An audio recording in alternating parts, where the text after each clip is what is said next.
পশ্চিমা নিষেধাজ্ঞা উপেক্ষা করে প্রযুক্তি ও সামরিক খাতে নিজেদের একের পর এক সফলতার কথা জানান দিচ্ছে মধ্যপ্রাচ্যের আঞ্চলিক পরাশক্তি ইরান। আত্মঘাতী ড্রোন থেকে শুরু করে ক্ষেপণাস্ত্র তৈরিতে তেহরানের সফলতা এরই মধ্যে বুকে কাঁপন ধরিয়ে দিয়েছে ইহুদিবাদী ইসরায়েলের। এর মধ্যেই নতুন এক স্যাটেলাইট উৎক্ষেপণ করেছে ইরান, যা পশ্চিমাদের আরেকটি দুশ্চিন্তার কারণ হয়ে দাঁড়িয়েছে। ইরানের গণমাধ্যমের খবরে বলা হয়, শনিবার দেশটির ইসলামী বিপ্লবী গার্ড বাহিনীর দ্বারা নির্মিত একটি রকেটের মাধ্যমে মহাকাশে একটি স্যাটেলাইট উৎক্ষেপণ করেছে তেহরান। মহাকাশের কক্ষপথে স্যাটেলাইট উৎক্ষেপণের এটি তেহরানের দ্বিতীয় প্রচেষ্টা বলে দাবি করা হয়েছে। দেশটির মহাকাশ বিজ্ঞানীরা নিশ্চিত করেছেন যে স্যাটেলাইটটি নির্দিষ্ট দূরত্ব পরিভ্রমণ করে কক্ষপথে পৌঁছেছে। স্থানীয় গণমাধ্যমে প্রকাশিত ফুটেজে দেখা গেছে মোবাইল লঞ্চার থেকে রকেট বিস্ফোরণ হয়েছে।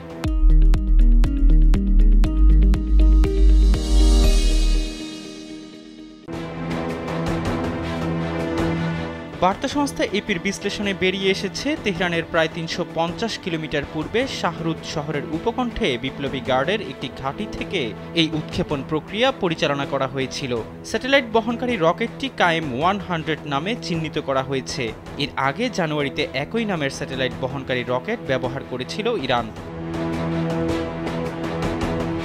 ইরানের রাষ্ট্রীয় গণমাধ্যম বলছে, ৩ স্তর বিশিষ্ট এই রকেটটির ৬০ কিলোগ্রাম ওজনের চামরান-1 নামের স্যাটেলাইটটিকে ৫৫০ কিলোমিটার কক্ষপথ ঘুরে গন্তব্যে পৌঁছে দিয়েছে।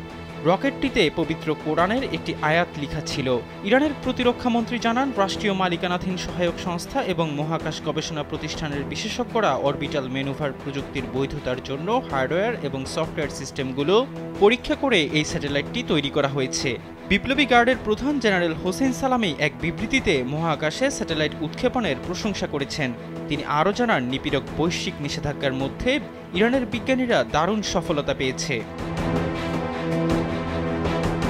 গাজা উপত্যকায় চলমান ইসরায়েল-হামাস সংঘাতে গোটা মধ্যপ্রাচ্য ক্রমবর্ধমান উত্তেজনার মধ্যে ইরানের মহাকাশে স্যাটেলাইট উৎক্ষেপণের খবর এলো। এর কয়েক মাস আগেই তেহরান ইসরায়েলকে লক্ষ্য করে শতাধিক ড্রোন হামলা চালিয়েছিল। এদিকে ইরান নিজেদের অস্ত্র তৈরির উপযুক্ত ইউরেনিয়াম সমৃদ্ধ করে চলছে বলে পশ্চিমা গণমাধ্যমে খবর প্রকাশ হয়েছে। এতে পশ্চিমাদের উদ্বেগ বাড়ছে বলে মনে করছেন বিশ্লেষকরা। মার্কিন পররাষ্ট্র দপ্তরও ইরানের স্যাটেলাইট উৎক্ষেপণে উদ্বেগ প্রকাশ করেছে।